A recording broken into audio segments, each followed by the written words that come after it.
അതായത് നിങ്ങൾ കഴിഞ്ഞ പഞ്ചായത്ത് തെരഞ്ഞെടുപ്പിൽ ഇവിടെ ആദ്യ സർവേയിൽ പറഞ്ഞല്ലോ, ആദ്യ സർവേക്കാരൻ പറഞ്ഞല്ലോ, UDF വേണ്ടിയുള്ള സർവേ ഇവിടെ പറഞ്ഞല്ലോ. ആ സർവേയിൽ പറഞ്ഞ എന്താണ്?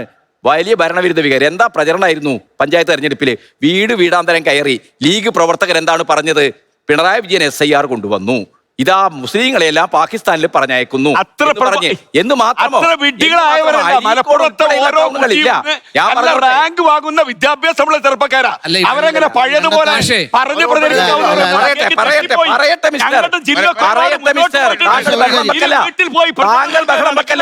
താങ്കളുടെ പാർട്ടിയുടെ നേതാക്കള്, നേതാക്കള്, താങ്കളുടെ പാർട്ടിയുടെ ബിരുദവും ബിരുദാനന്തര ബിരുദവുമുള്ള നേതാക്കൾ അരീക്കോട് അങ്ങാടിയിൽ നടത്തിയ പ്രസംഗത്തിന്റെ വീഡിയോ കോഴിക്കോട് ജില്ലയിൽ നടക്കുന്നുണ്ട്.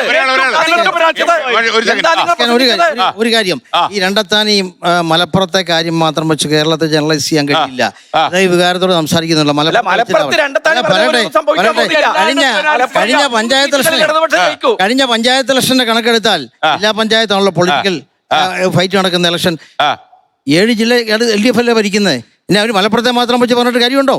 അതുകൊണ്ട് അങ്ങനെ 100% panchayat election result political vote നോക്കിയാലും ഇത്തവണ വീണ്ടും ഇടതുപക്ഷ ജനാധിപത്യത്തിന് അധികാരം. എനിക്ക് ഒരു പ്രധാന ചോദ്യം ചോദിക്കാനുണ്ട്. അതായത് ഈ ഇത്തവണത്തെ തെരഞ്ഞെടുപ്പിൽ ഇടതുമുന്നണി മുന്നോട്ട് വെക്കുന്ന വിചിത്രമായൊരു വാദമുണ്ട്. അതായത് ഗവൺമെന്റിനെതിരെ ആന്റി ഇൻകംബൻസി ഉണ്ട്, മുഖ്യമന്ത്രി ശ്രീ പിണറായി വിജയനെതിരെയും എതിർവികാരങ്ങളുണ്ട്.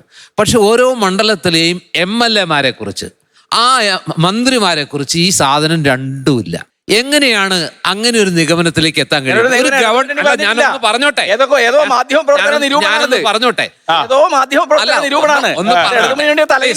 പ്ലീസ്. അത് എൻഡോഴ്സ് ചെയ്തിട്ടുണ്ട്, എൻഡോഴ്സ് ചെയ്തിട്ടുണ്ട്. ഒരാൾ സംസാരിക്കുമ്പോ മറ്റുള്ളതിന് അടി കയറി പറയുന്നു. ഒന്ന് പറഞ്ഞു പണി ഒന്ന് നിർത്തണം. ഞാനൊരു പോയിന്റ് പലപ്പോഴും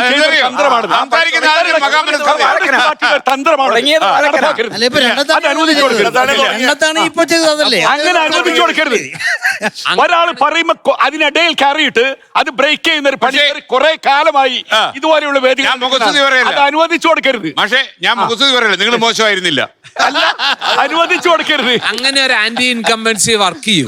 എന്റെ ചോദ്യം അതാണ്. അങ്ങനെ വർക്ക് ചെയ്യാൻ പറ്റില്ല. ഒരു സർക്കാരിനെതിരെ വികാരമുണ്ടെങ്കിൽ, ആ ഭരണത്തിനെതിരെ വികാരമുണ്ടെങ്കിൽ, മുഖ്യമന്ത്രിക്കെതിരെ വികാരമുണ്ടെങ്കിൽ, ആ ഭരണം മാറണമെന്ന് ജനങ്ങൾ ആഗ്രഹിക്കുന്നെങ്കിൽ ഈ MLA യുടെ പെർഫോമൻസിന് മാത്രമായിട്ട് ഒരു വോട്ട് കിട്ടില്ല. ആ ഭരണ മാറ്റത്തിനാണ് പ്രാധാന്യം വരിക.